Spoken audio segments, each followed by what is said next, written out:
Руслан екінші рет звондап жатыр. Бұл махаббат шығар? Бұл махаббат емес, ол одан математиканы көшіріп жүр. Ал мен махаббат деп ойлаймын. Жоқ, сен қателесіп жатырсың деймін.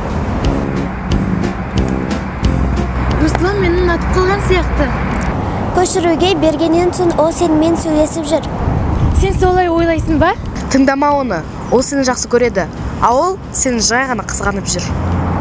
Қызғанатын ештеңесі жоқ.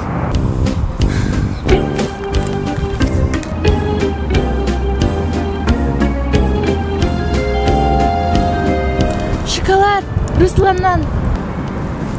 Сенімдісің бе? Я, әрине сенімдімін. Руслан маған бір апта бойы сумкама біресе конфеттер, біресе шоколадтар, біресе печеньелер салып жүр. Білесің бе, мен мүмкін қателесіппін. Мүмкін бұл шынымен де махаббатта шығар. Бірақ сенен бастысы Руслан берген конфеттерді жеп қой. Әйтпесе ол саған ренжіп қалады. Сендермен бөлісе аламын. О, бөлісіп жеп онда? Жоқ, ол бұны саған берді ғой, бізге емес.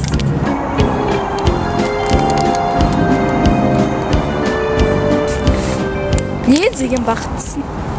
Я, Руслан сондай қамқор адам.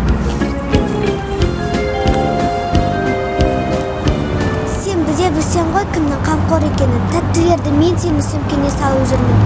Көреміз бір айдан кейін қандай томпақ болып кетер екенді. Ал мен оға дейін математикамды дұрыстап алармын.